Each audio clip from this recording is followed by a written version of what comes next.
অথচ দেখা যাচ্ছে যে আমরা মোটর বাইক ইম্পোর্ট করছি 5 লক্ষ ইয়ারলি, এবং 95% ম্যাটেরিয়াল আমরা ইম্পোর্ট করি, ইট ইজ এ সিকেডি আমরা করি, এসকেডি করি। What a shame. অথচ আমার কাছে কিন্তু মানুষগুলি আছে, আমার কাছে কিন্তু খালি পলিসি নাই, টেকনিক্যাল ইনস্টিটিউট ডেভেলপ করি নাই, আমরা করি নাই হলো সেই পলিসি, যে পলিসিতে লাইট ইঞ্জিনিয়ারিং গ্রো করবে এবং মেশিনারি ইন্ডাস্ট্রি কিন্তু আস্তে আস্তে সেকেন্ড ফেজে চলে যাবে। এই লাইট ইঞ্জিনিয়ারিংই পারবে কিন্তু আমার এমপ্লয়মেন্ট ক্রিয়েট করতে, নো আদার ইন্ডাস্ট্রি কিন্তু এই মুহূর্তে। ট্রাস্ট মি, $7 ট্রিলিয়ন মার্কেট, এবং $7 ট্রিলিয়ন মার্কেট, অথচ গার্মেন্টস কিন্তু $540 বিলিয়ন মার্কেট। গার্মেন্টসের ফার্দার গ্রো হবে, লাইট ইঞ্জিনিয়ারিংয়ে আমাদেরকে এখন যেতে হবে, আমাদেরকে হালাল গুডসে যেতে হবে, আমাদেরকে just trying to say the opportunity, আমাদেরকে কিন্তু প্যাকেজিং ইন্ডাস্ট্রি যেতে হবে, আমাদেরকে আইটি যেতে হবে, ব্লু ইকোনমি যেতে হবে। সেটার জন্য আমাদের স্কিল ডেভেলপ করতে হবে, আমাদেরকে প্রফেশনাল লোক ডেভেলপ করতে হবে। সেই জায়গাগুলি কিন্তু আমাদের এখন অ্যাড্রেস করার অত্যন্ত জরুরি হয়ে আসছে। আমি আর কথা বাড়াবো না, আমি ফাইনালি বলতে চাই, আমরা এলডিসি গ্র্যাজুয়েশন নিয়ে কথা বলছি, we are not ready for it, it has to be deferred. আমরা আজকে দেখছি গ্লোবাল যে পলিটিক্স, আমরা কিন্তু একা হয়ে যাচ্ছি, এখন কিন্তু সবাই কিন্তু জোন ভাগ করে ফেলছে। আজকে ইউরোপ আমেরিকা কিন্তু একটা গ্রুপ, আজকে Iran Russia China is becoming another group. বাংলাদেশকে কিন্তু নিউট্রাল রোল প্লে করতে হবে, নিউট্রাল একটা পলিটিক্যাল স্ট্রং একটা বেসিস রেডি হতে হবে।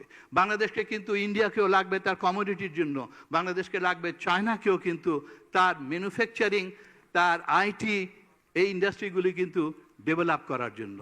এবং এগুলি যদি আমরা করতে পারি, আমাদের যেমন ডাইভার্সিফিকেশনের অপরচুনিটি আসবে, আমরা যেমন এমপ্লয়মেন্ট ক্রিয়েট করতে পারবো, ভ্যালু অ্যাডেড জিনিসও কিন্তু গ্রো করতে পারবো। আমরা আশা করি আগামী যে সরকারি আসুক, আপনারা এই জিনিসগুলি আপনাদের মাথায় নেবেন, এবং তাহলে দেখবেন যে ব্যবসায়ীরা আপনাদেরকে সেই জায়গায় নিয়ে যেতে পারবে যে জায়গাটা আপনারা দেশের মানুষকে নিয়ে যেতে চান। সবাইকে ধন্যবাদ। আসসালামু আলাইকুম। Thank you, Mr. Anwarul Alam Chaudhuri Parvez. Sorry for mispronouncing your name. Now I'd like to request Dr. Mohammad Zakir Hussain, Secretary General, Bangladesh Association of Pharmaceutical Industries. A big round of applause for him, please. And after that, we will request A.K. Azad, Vice President, International Chamber of Commerce, Bangladesh. বিসমিল্লাহির রহমানির রহিম। সম্মানিত আমিরে জামাত doctor Shafiq ভাই এবং জামাত ইসলামী নেতৃবৃন্দ এবং আমার সামনে উপস্থিত ব্যবসায়ী নেতৃবৃন্দ, আসসালামু আলাইকুম।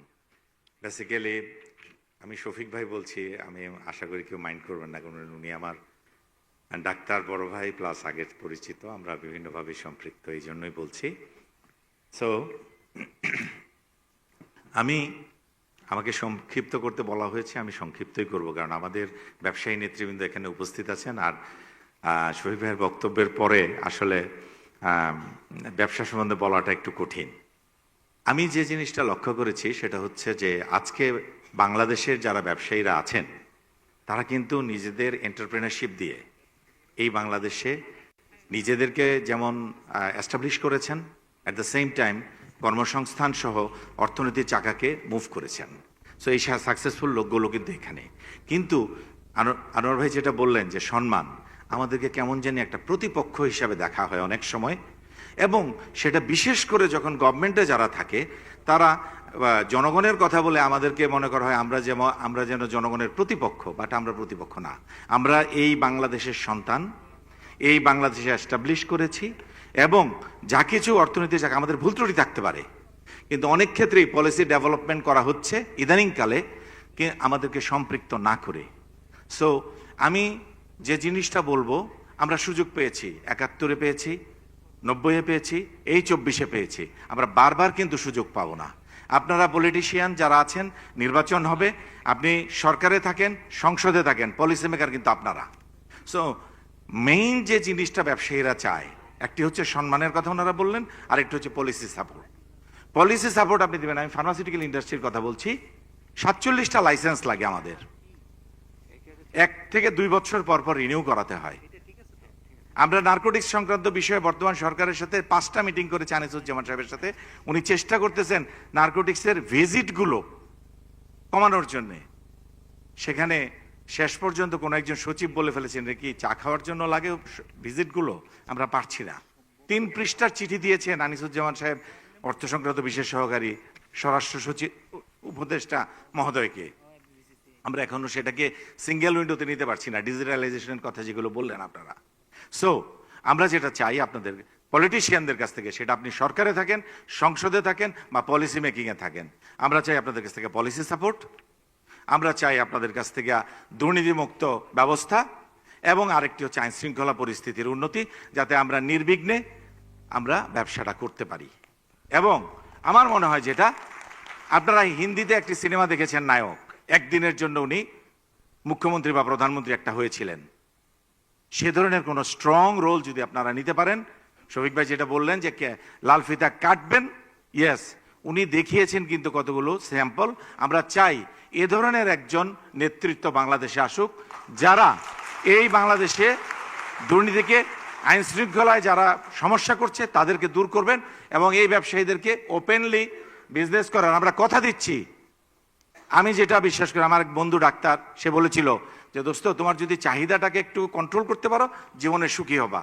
এবং আমি মনে করি আমরা যারা এখানে আছি প্রত্যেকে শিক্ষিত, মেধাবী, এবং আমরা এই দেশকে ভালোবাসি বলে এই দেশে কিন্তু এখন পর্যন্ত, আমার সামনে মাহবুব রহমান সাহেব যারা আছেন, ওনাদের যে বয়স, তারপরে ওনারা কিন্তু দেশে আসেন, জসিম ভাই আছেন, ফজলু ভাই আছেন, এবং বা আজাদ ভাই আছেন, প্রত্যেকের বয়স কিন্তু হয়েছে, তারপরে ওনারা দেশে আছেন অনেক সমস্যা প্রতিকূলতার মাঝেও। সো আজকে যারা আপনারা এখানে উপস্থিত হয়েছেন তাদের কাছে আমরা ব্যবসায়ী হিসেবে, আমি আসলে ব্যবসায়ী না, আমিও একজন ডাক্তার, একসময় সরকারি চাকরি করতাম, এখন আমি রিসার্চার মানুষ ছিলাম, এখন যে কোনোভাবেই হোক আমি ব্যবসায়ী হয়েছে। আমি এবং ওষুধ শিল্প সমিতির পক্ষ থেকে যেটা বলবো, এত আমাদের লাইসেন্সের দরকার নেই, ওয়ান স্টপ সার্ভিস করেন, আমাদেরকে শুধু পলিসি সাপোর্টটা দেন, যেটা দিয়ে আমরা এত দূর এসেছি, সেইটা যদি পাই আপনাদের কাছ থেকে, ইনশাল্লাহ বাংলাদেশকে 71 সালে আমরা অনেক দরিদ্রতম দেশ ছিলাম, আজকে যেখানে এসেছি তার চেয়ে অনেক উন্নত জায়গায় নিয়ে যেতে পারবো। সবাইকে ধন্যবাদ। আসসালামু আলাইকুম। Thank you very much. Now I'd like to request A.K. Azad, Vice President, International Chamber of Commerce, Bangladesh, and former President FBCCI. And after that, I'd like to request Mohammad Joshimuddin, President, SARC Chamber of Commerce and Industry, former President of FBCCI. So please, a big round of applause for A.K. Azad. বিসমিল্লাহির রহমানির রহিম। জামাত ইসলামের মাননীয় আমির doctor Shafiqur Rahman সহ উপস্থিত নেতৃবৃন্দ, ব্যবসায়ী নেতৃবৃন্দ, আসসালামু আলাইকুম। আমার সত্যি নিজেকে অপরাধী মনে হচ্ছে এখন কথা বলতে, কারণ আমরা এত সময় নিয়ে ফেলছি, এটা কোনো সেমিনারও না, আর এটা জাস্ট সালাম দেওয়া। এখন যারা যেসব নেতৃবৃন্দ আমাদের সামনে বসে আছেন, ওনাদের খালি টেলিফোন যে কত আসতেছে সারা বাংলাদেশ থেকে, কত সমস্যা, কত জায়গা মারামারি হচ্ছে, এখন হলো তাদের ছেড়ে দিতে হবে তাদেরকে। এই জন্য আমার কে যে সম্মানিত করেছেন এখানে, যে এই জন্য আপনাদের কাছে কৃতজ্ঞতা জানাই। আমি শুধু 2-3টা সাজেশন দিয়ে চলে যাব। প্রথম কথা হচ্ছে, জামাতের আমির সাহেব কিন্তু সব বলে দিয়েছেন, ওনারকে বক্তব্যে এমন কিছু নাই জন্য গুড গভর্নেন্স, তারপরে উনি আসলে কি করবেন, সমস্ত কিছু বলে দিয়েছেন, নতুন কিছু সংযোগ করার কিছু নাই। তবে এতটুকুই বলবো যে প্রথম যে জিনিসটা, আপনারা হয় সরকারে যাবেন, না হলে অপোজিশনে যাবেন, পজিশন তো একটা যাবেনই, তাহলে এটা তো শিওর, এটা তো নিশ্চিত হয়ে গেছে। তো এখন এই যারা লাল ফিতার কথা বললেন, এই জায়গায় কিন্তু আমি একমত না। গভর্নমেন্ট যদি চায়, লাল ফিতা কোথায় তো ওরা পায়ের নিচে থাকে, লাল ফিতা আমি দেখছি তো, লাল ফিতা কোনো ফ্যাক্টরি না, পলিটিক্যাল উইল যদি গভর্নমেন্ট ডিজায়ার করে, আমি ধরে নিলাম কথার কথা, এটা আবার কোট করে আবার অন্য জায়গায় দিয়ে দিলেন, আপনি দেশের প্রধানমন্ত্রী, উনি বাণিজ্য মন্ত্রী, বাণিজ্য মন্ত্রী বলবেন যে আমি কোনো আমার ডিসিশন নিব, মেজর ডিসিশন হইলে আপনার কাছে আমি আসবো, আমাকে ফ্রিডম দেন। দ্রব্য মূল্য কমে কিনা দেখেন, ওনাকে ফ্রিডম দেন।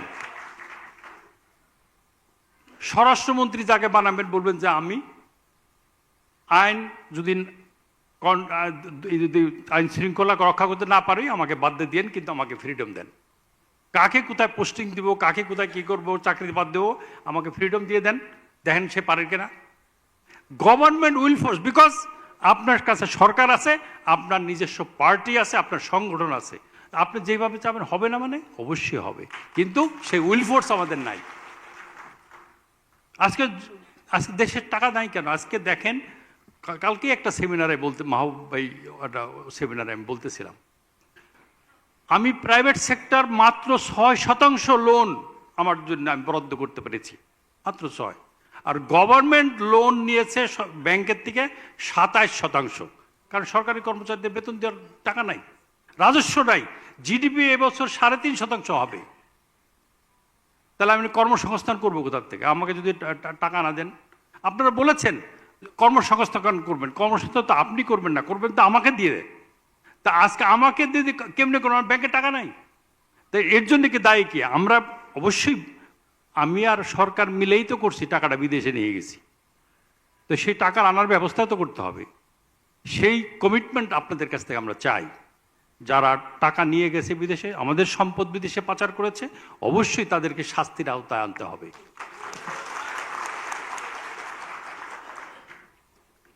দ্বিতীয় কথা, আমার দেশে গ্যাস নাই। 5,000 দরখাস্ত পড়ে আছে পেট্রোবাংলায়, তিতাস গ্যাসের মন্ত্রণালয়, আমরা ঘোরাফেরা করছি, গ্যাস কানেকশন নেই, নতুন কানেকশন নেই। তা আমাকে যদি কানেকশন না দিতে পারেন, তাহলে বিদেশি বিনিয়োগের জন্য আপনার সেমিনার করে বিদেশে যায় লাভ কি? আমাকে গ্যাস দেন। আপনি একটা এক্সাম্পল দেই, আমি একটা ব্যাংকের সাথে সম্পৃক্ত, ব্যাংকের ভদ্রলোক ঋণ খেলাপি হয়ে গেছে, তার ইন্ডাস্ট্রি বন্ধ হয়ে গেছে। 50 বছরের একজন বড় ব্যবসায়ী, তার ডেনিম মিল আছে, স্পিনিং মিল আছে, টেক্সটাইল মিল আছে, হাজার হাজার লোক চাকরি করে, শুধুমাত্র গ্যাসের প্রেশারের অভাবে ঋণ খেলাপি। আসছে আমার কাছ থেকে, কিভাবে এলসি সাপোর্ট পায়। মাগরিবের নামাজ একসাথে আদায় করতেছি, উনি আমার ডাইনে, বাই ওনার ছেলে। ভদ্রলোক সেজদা দিয়ে হাওমা করে কান্না, সেজদাতে উঠতেছে না, আমরা দাঁড়াই গেছি। এখন তার বাড়ি বিক্রি করবে, তারপরে রিশিডিউল করবে, বাড়িটা কেউ কিনছে না। 20 কাঠার উপরে বাড়ি, সবাই জানেন। নাসির ভাই বললাম, নাসির ভাই, মিন নাসির ভাই, বিসিআর প্রাক্তন প্রেসিডেন্ট, বাড়িটা আপনি কিনেন না কেন? উনি বলল, আজাদ, এই বাড়িতে আমি ঘুমাইতে পারবো না। তার শখের বাড়ি, এত কষ্ট করে বাড়িটা কিনছে, যে বাড়িতে তার চোখের পানি, সেই পানিতে আমি কেমনে ঘুমাবো?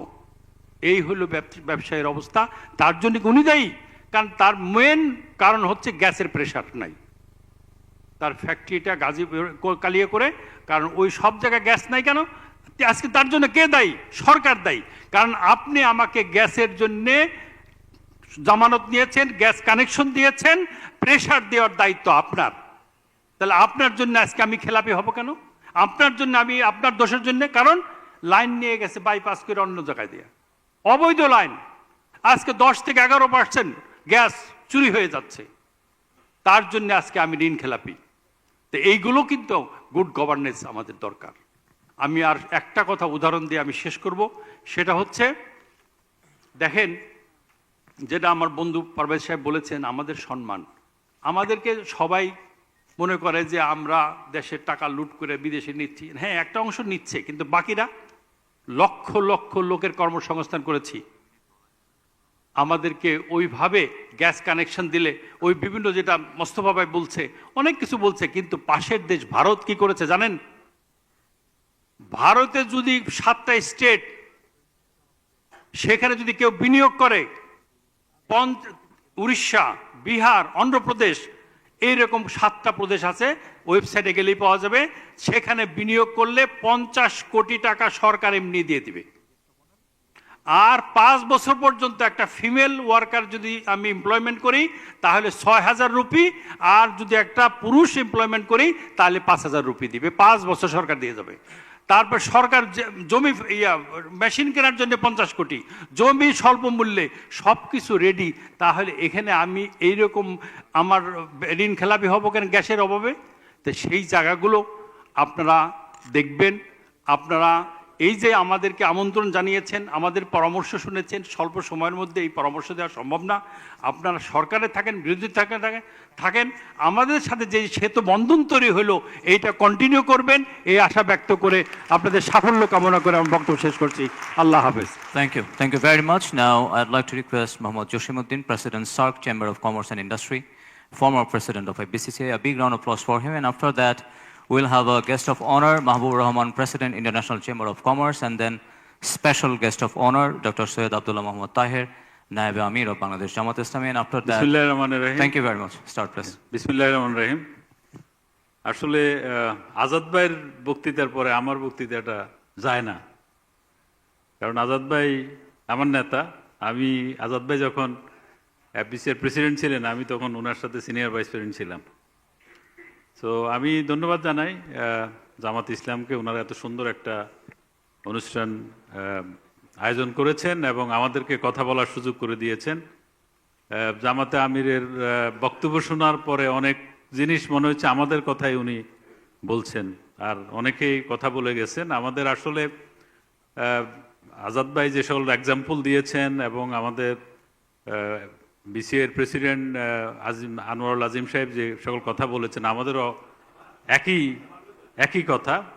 আমি যেহেতু সার্ক চেম্বারের প্রেসিডেন্ট, আমি সার্ক চেম্বারের প্রেসিডেন্ট হওয়ার পরে যে মনে হইলো যে এইটার একটা এত সুন্দর একটা অর্গানাইজেশন করা হয়েছে, কিন্তু এখন এটি মৃত একটা অর্গানাইজেশনের মতো। এবং আমরা যেটি আমাদের যে জোনগুলি ভাগ করা হয়েছে, এখন তো আসলে বিজনেসটা কিন্তু জোনালভাবে হচ্ছে, রিজনাল কোপারেশন, রিজনাল বিজনেসগুলি হচ্ছে। আমরা যদি ইউরোপের দিকে তাকাই, ইউরোপে প্রায় তাদের 60%-এর উপরে তাদের নিজেদের মধ্যে বিজনেস হয়। আমরা যদি ওই আমেরিকার ন্যাপটা দেখি, আপনার নর্থ আমেরিকান যে ইয়েগুলি, ওখানে প্রায় 43% তারা নিজেরা করে। আসিয়ানের মধ্যে 24% তারা নিজেরা ব্যবসা করে। আর আমরা সার্ককে মাত্র লেস দ্যান 5%, আরও আস্তে আস্তে কমে যাচ্ছে। তো এই হচ্ছে আমাদের অবস্থা। আর আজাদ ভাই যেটি বললেন যে শেষে গ্যাসের কথা, আমি একটা এক্সাম্পল দিই, আমিও কথা বাড়াবো না। একটা ইন্ডাস্ট্রি বাংলাদেশে, যেমন একটা গার্মেন্টস ইন্ডাস্ট্রি, তার যদি আপনার ওই ওয়াশিং প্লান্ট লাগে, তাইলে সে ইলেকট্রিসিটির জন্য কানেকশন নিয়েছে আরবি থেকে। তারপরে যেহেতু আরবির লোডশেডিং হয়, সাথে সাথে তাকে স্ট্যান্ড বাই জেনারেটর কিনতে হয়েছে। গ্যাসের জন্য তাকে গ্যাস জেনারেটর কিনতে হয়েছে, এক ক্যাপটিভ জেনারেশন করার জন্য। গ্যাসের প্রেশার থাকে না, তখন এলএনজি, এলপিজি দিয়ে সিএনজি ট্রাক কিনে আমরা সাপোর্ট নিই। তারপরে আমাদের তাও হচ্ছে না ইদানিং, এখন আমরা এলপিজি আপনার ওই রিজার্ভার বসে চেষ্টা করি চালানোর জন্য। এরপরে সোলার বসানোর চেষ্টা করা হচ্ছে ছাদে, কস্ট কমানোর, মিনিমাইজ করার জন্য। তাইলে আমি একটা ইন্ডাস্ট্রির জন্য নেওয়ার কথা একটা লাইন, সেখানে আমাকে 6টা লাইন নিতে হয়েছে। তার মানে আমার ইনভেস্টমেন্টটা কোথায় গিয়েছে? তা আমি তো যে ইন্ডাস্ট্রিতে আমার 5 কোটি টাকা ইনভেস্ট করার কথা ছিল আমার ইউটিলিটিতে, সেখানে আমি হয়তো 50 কোটি টাকা শুধু ইউটিলিটির জন্য ইনভেস্ট করেছি। তা আমার তো কস্ট আছে, এই টাকাটা তো আমাকে ব্যাংক থেকে নিতে হচ্ছে, ব্যাংকের ইন্টারেস্ট দিতে হচ্ছে।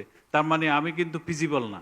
বাংলাদেশের আমরা মনে করি যে বাংলাদেশ অনেক সস্তার দেশ, আসলে কিন্তু আমরা যদি এফিসিয়েন্সি ধরি, আমরা যদি এই সকল জায়গায় কাজ করি, তাইলে সেরকম না।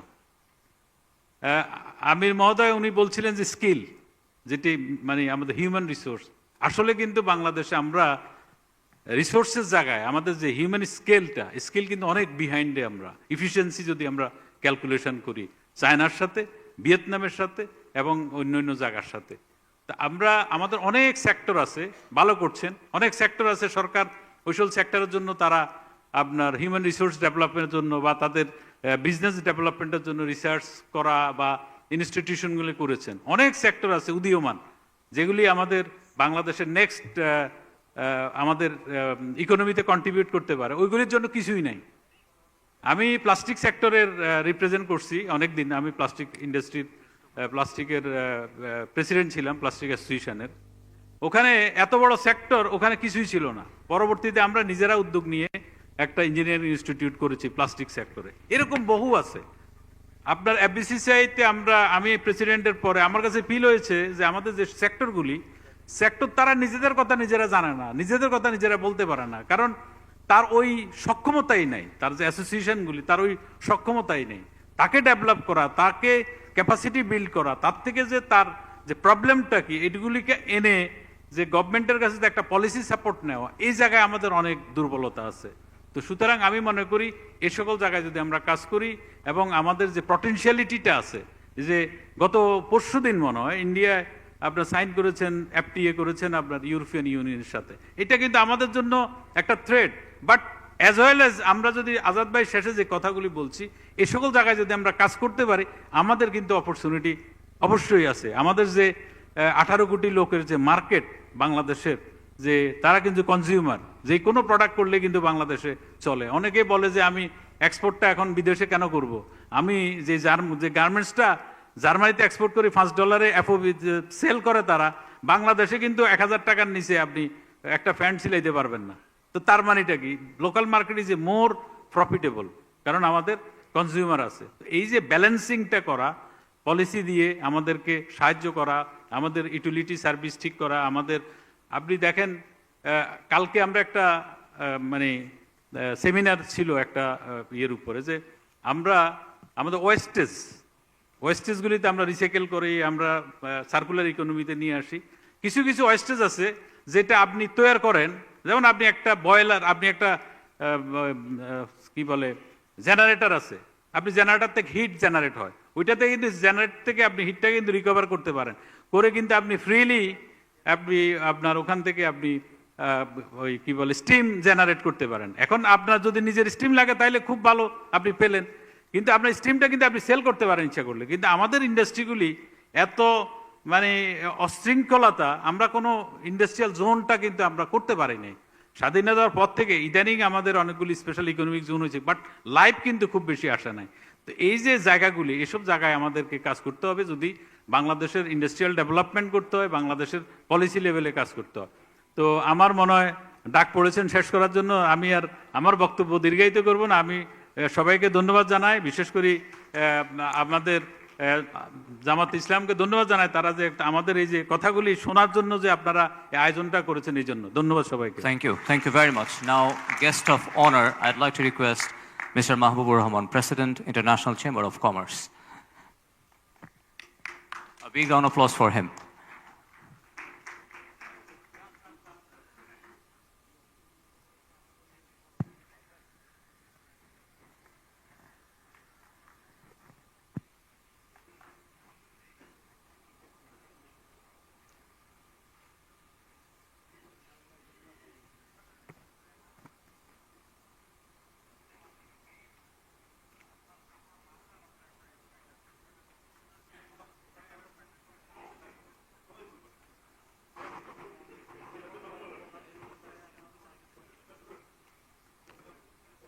বিসমিল্লাহির রহমানির রহিম।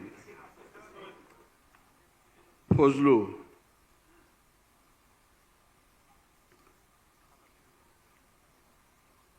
জামাতে আমির জনাব ডক্টর শফিকুর রহমান, নায়েবে আমির ডক্টর আবদুল্লাহ তাহের, উপস্থিত আমার সহকর্মীবৃন্দ, সুধীবৃন্দ, আসসালামু আলাইকুম ওয়া রাহমাতুল্লাহি ওয়া বারাকাতুহু। জামাতের বয়স পাকিস্তান থেকে শুরু করে আজ পর্যন্ত আমার হিসাবে বোধহয় 77 ইয়ার্স। এই প্রথম জামাতের একটা ইনভিটেশনে আমরা জামাতের সাথে ইন্টারঅ্যাক্ট করার সুযোগ পেয়েছি। আপনাদেরকে অনেক ধন্যবাদ। You are coming to the ground level of the demand and requirement of the citizen of the country. আর দ্বিতীয় হলো যে জামাতে আমিরের যে বক্তব্য উনি দিয়েছেন, এটা পলিটিক্যাল বক্তব্য না, সমাজ সংস্কারের বক্তব্য, এবং তার বক্তব্যে পারিবারিক জীবন, সামাজিক জীবন সমস্ত কিছু উঠে এসেছে। আমরা সবাই এগুলো ফেস করি, কিন্তু সবসময় যে আমরা সেগুলা ধারণ করি তা নয়। সেই ক্ষেত্রে আমি মনে করব যদি এইসব জিনিসগুলো আমরা যদি ইমিউলেট করতে পারি তাহলে ইনশাল্লাহ আগামীতে আমাদের সামাজিক এই সব সমস্যাগুলো থাকবে না এবং সামাজিক বিবর্তনে এটা যথেষ্ট সাহায্য করবে। আর আজাদের কথা যেটা মনে হচ্ছে, আমার সহকর্মী আমার বন্ধু আজাদ, তো সব কথা যেন ওভারনাইট তো কিছুই করা যাবে না, এটা আমরা সবাই জানি। কিন্তু জিনিসটা হলো যে আপনি ওয়েদার ইউ রিয়েলাইজ ইট, আপনি সঠিকভাবে এটা রিয়েলাইজ করলেন কিনা এবং সেই অনুযায়ী অ্যাকশন নিলেন কিনা। তো বিউরোক্রেসি যদি অ্যাভয়েড করতে হয়, পার্মানেন্ট বিউরোক্রেসি, আমি জনাব শফিকুর রহমান সাহেবকে বলতেছিলাম যে আমেরিকান সিস্টেম হচ্ছে যে সরকার পরিবর্তনের সাথে সাথে পার্মানেন্ট সেক্রেটারিজ অলসো পরিবর্তন হয়ে যাবে, তারা তখন পলিটিক্যাল অ্যাপয়েন্টমেন্ট হবে, তাইলে সেক্রেটারিগুলা সরকারের ইনস্ট্রাকশন অনুযায়ী কাজ করবে।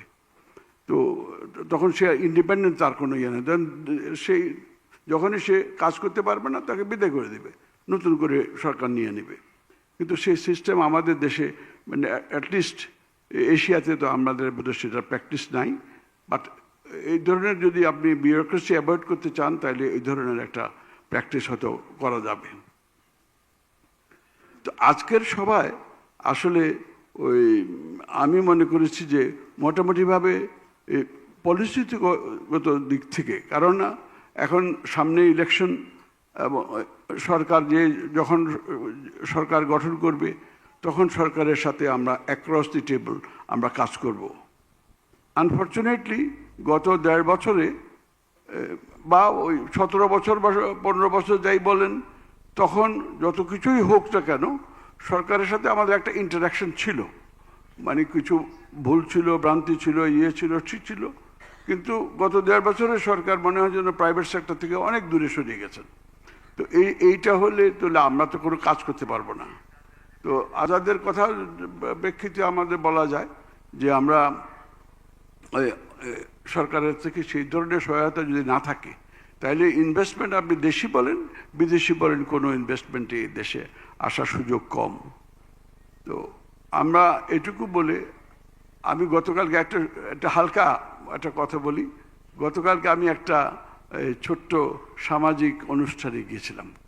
সেখানে প্রাক্তন একজন সিনিয়র সেক্রেটারি সরকারের, উনি বলছিলেন যে আমাদের সমাজে, আমাদের বাড়িতে আমরা সবাই এগ্রিকালচারিস্ট।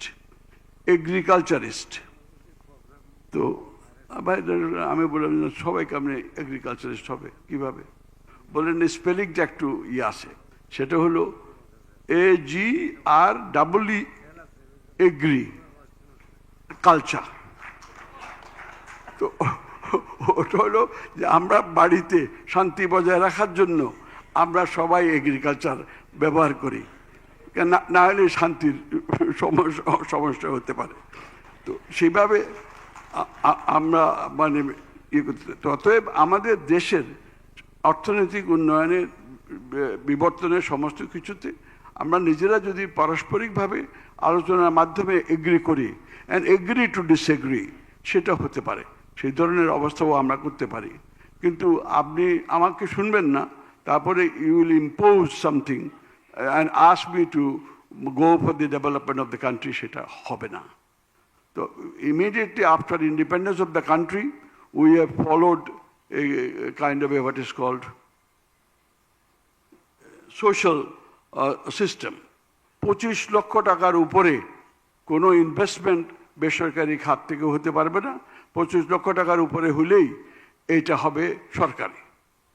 তো আমাদের ব্যবসা বাণিজ্য সব বন্ধ। ইস্ট পাকিস্তান থেকে আসার পরে আমাদের ব্যবসা বাণিজ্য বন্ধ। এবং ইয়েতে জিয়া রহমান সাহেব আসার পরে এটা ওপেন করলো যে প্রাইভেট সেক্টর ক্যান অপারেট এবং disinvestment of the state owned enterprises, এবং বাঙালিদেরও শিল্প কারখানা সরকার নিয়ে নিল। তো এই অবস্থায় তারপরে তো গ্র্যাজুয়াল মানে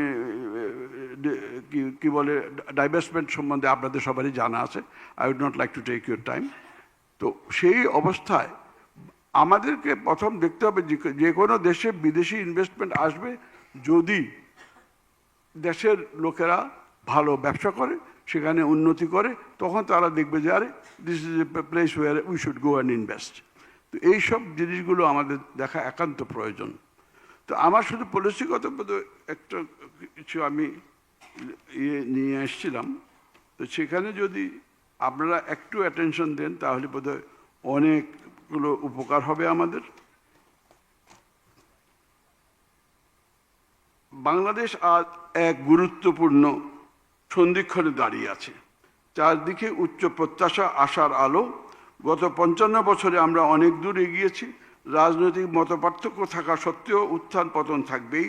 তবে একটি বিষয় অনস্বীকার্য, প্রতিটি রাজনীতিবিদ এবং প্রশাসনের প্রতিটি সদস্যের নাগরিক দায়িত্ব হলো জনগণকে একটি সর্বোচ্চ, বিশ্বাসযোগ্য ও গ্রহণযোগ্য নির্বাচন উপহার দেওয়া। জুলাই বিপ্লবের প্রতি সম্মান জানাতে এটুকু আমাদের ন্যূনতম কাম্য, ন্যূনতম কর্তব্য। আমি অত্যন্ত আনন্দিত যে সম্প্রতি বাংলাদেশ জামায়াতে ইসলামী দেশের উন্নয়ন পরিকল্পনা তুলে ধরতে সক্রিয়ভাবে বিভিন্ন মহলের সঙ্গে সংলাপে অংশ নিচ্ছে, বিশেষ করে বেসরকারি খাতকে গুরুত্ব দিয়ে। এটি তুলনামূলকভাবে নতুন একটি উদ্যোগ এবং সর্বমহলে প্রশংসিত। বলার অপেক্ষা রাখে না যে দেশের মোট জিডিপির প্রায় 85% আসে বেসরকারি খাত থেকে, যা আমাদের অর্থনীতির মেরুদণ্ড। সুতরাং ব্যবসা বান্ধব নীতিমালা প্রণয়ন ও বাস্তবায়নের ক্ষেত্রে সরকারের সাথে বেসরকারি খাতের সমন্বিতভাবে কাজ করা একান্ত জরুরি, এবং সেটা না হলে সামনে আমরা এগোতে পারবো না। প্রত্যেক নাগরিকের নিজস্ব রাজনৈতিক আদর্শ থাকতে পারে। আমরা এখানে আজকে যারা উপস্থিত আছি, আমরা যে সবাই জামাতে ইসলামী, এটা তো আপনারা কেউ বলতে পারবেন না। আমরা সবাই বিএনপি, আমরা সবাই এনসিপি, আমরা সবাই ইসলামিক আন্দোলন, তা তো না। এই ইসলামিক আন্দোলন বলার জন্য আমি আবার একটু কথা বলতে চাই যে there is a public perception যে ইসলামিক দলগুলোর মধ্যে মতপার্থক্য এত বেশি কেন? আমাদের তো প্রিন্সিপাল অ্যান্ড আইডিয়াল একটাই, তাইলে এতগুলো মানে সংগঠন কেন? আমরা কিভাবে সামনে এগোবো? এটা নিয়ে পাবলিকের মধ্যে একটা মতপার্থক্য, মতভেদ এবং একটু কি বলে কনফিউশন, পারসেপশন যে এত ইসলাম, তাহলে কোনটা ইসলাম? এটা কি জামাত ইসলাম, নাকি কি ইসলামিক আন্দোলন ইসলাম, নাকি চরমনাই ইসলাম, মানে কি কোনটা ইসলাম? এইটা নিয়ে কিন্তু বেশ একটু সমস্যা দেখা দেয়। কিন্তু ইসলামের তো প্রিন্সিপাল একটাই, আইডিয়াল একটাই, অতএব সেখানে কেন এত মতপার্থক্য থাকবে? এই নিয়ে কিন্তু মানুষের মধ্যে সেই কারণে ওই মানুষ অনেকটা ইসলামিক ব্যাংক এবং ইসলামিক ইয়ের থেকে একটু দূরে সরে থাকে ইচ্ছাকৃতভাবে। তো ইসলামিক ব্যাংকগুলো আপনার নাম হলো ইসলামিক ব্যাংক, কিন্তু ওনারা কিন্তু সুদ মানে বাংলাদেশ ব্যাংকে সুদ দেন, এবং বিদেশি যখন ওনারা ট্রানজ্যাকশন করে সেখানেও বিদেশি ব্যাংকের সুদ পেমেন্ট করতে হয়। তো সুদ দেওয়া, নেওয়া, কন্ট্রাক্টে সই করা, কন্ট্রাক্টে সাক্ষী থাকা, সবই তো হারাম। তাহলে ইসলামিক ব্যাংকিংটা কীভাবে হলো? তো সব কিছু আমাদেরকে করতে হবে এমনভাবে যে যেটা আমরা যা করি তা যেন পাবলিকলি ট্রান্সপারেন্ট হয় এবং দেখতে আমরা মানে কেউ যেন মিসআন্ডারস্ট্যান্ড না করে, সেই জিনিসটা আমাদের করা একান্ত প্রয়োজন। এই প্রেক্ষাপটে আমি দৃঢ়ভাবে বিশ্বাস করি যে আসন্ন নির্বাচনে বাংলাদেশ জামায়াতে ইসলামী সকল অংশগ্রহণকারী রাজনৈতিক দলের সঙ্গে সৌহার্দ্যপূর্ণ পরিবেশ বজায় রেখে সমন্বয়ের মাধ্যমে কাজ করবে। আমি আপনাদের সকলের প্রতি আহ্বান জানাই দেশের আইন শৃঙ্খলা পরিস্থিতির প্রতি সজাগ দৃষ্টি রাখার জন্য। কোনো অবস্থাতেই ব্যবসা বাণিজ্য ব্যাহত হতে দেওয়া যাবে না, কারণ শেষ পর্যন্ত এই ব্যবসা প্রতিষ্ঠানগুলোই অর্থনীতিকে এগিয়ে নিয়ে যাবে একটি উন্নত ভবিষ্যতের দিকে, যা বাংলাদেশ জামাতে ইসলামী দর্শনের সঙ্গেও সামঞ্জস্যপূর্ণ বলে আমি দৃঢ়ভাবে বিশ্বাস করি।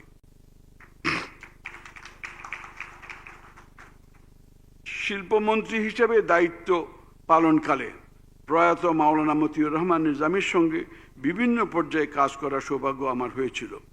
আমাদের পারস্পরিক যোগাযোগ ও আলোচনার স্মৃতি আমি এখনও সশ্রদ্ধ চিত্তে স্মরণ করি। রাষ্ট্রায়ত্ত শিল্প খাতের উন্নয়নে তার অবদান ছিল অত্যন্ত তাৎপর্যপূর্ণ and BNP taken a inclusive governance at that time. তো এই জিনিস, এই অ্যাটিটিউডটা যদি আমাদের থাকে তাহলে কিন্তু আমাদের অনেক সমস্যার সমাধান আমরা এমনিই করতে পারি। বাংলাদেশে আমার জানা মতে অনেকগুলো ইসলামী রাজনৈতিক দল আছে, আদর্শ কিন্তু মূলত একটাই। ইসলামের রাজনীতিতে এত মতপার্থক্য থাকার কারণে জনগণ তাদের রায় পুরোপুরি ইসলাম রাজনীতির পক্ষে দেয়নি। আশ্চর্যের বিষয় হলো আমরা 90%ই মুসলমান। আমার বিশ্বাস ইসলামী দলরা ভবিষ্যতে একত্রিত হয়ে মুসলিম উম্মার পক্ষে কাজ করবে। সারা বিশ্বে আজকে আমাদের মুসলিম ভাইদের উপর সেই যেই অত্যাচার হচ্ছে তার প্রধান কারণ আমরা মুসলমানরাই ঐক্যবদ্ধ নই। আল্লাহ সুবহানাহু ওয়া তাআলা মুসলিম উম্মার প্রতি হেদায়েত বর্ষণ করুন ও বাংলাদেশ ও বিশ্বের সামনে মাথা উঁচু করে দাঁড়াতে তৌফিক দান করেন। এটা কি বলে, প্যালেস্টাইনের উপরে যে অত্যাচার 2 বছর 2.5 বছর জন্য চলতেছে, কোন মুসলিম কান্ট্রি তার পক্ষে দাঁড়িয়ে 2টা কথা বলেছে? কথাও বলতে পারেনি, not to speak of giving them any assistance. তো এই জন্য আমাদের ওই কেন যেন মানুষ একটু বিতঃসদ্য হয়ে যাচ্ছে যে এই ধরনের নামে মুসলমান, এই ধরনের কথা কিন্তু কোথাও ইয়ে করার উপায় নেই। তো আমি মনে করি যে আমরা যখনই we talk about Islam, we must work according to the principles and guidance of Islam. And আল্লাহর রহমতে আমি বিশ্বাস করি যদি আমাদের সেই ধরনের ট্রান্সপারেন্সি, আইডিয়ালিস্টিক অ্যাটিটিউড থাকে, সামনে অবশ্যই আমরা ইসলামকে প্রতিষ্ঠিত করতে পারবো ইনশাআল্লাহ। Thank you. আল্লাহ হাফেজ। Thank you very much, Mr. Mahmoud Rahman. Now I'd like to request, as a special guest of honor, Dr. Sayyid Abdullah Muhammad Tahir, Naib Amir, Bangladesh Jamaat Islami. I'd like to request Dr. Sayyid Abdullah Muhammad Tahir. Please, a big round of applause for him.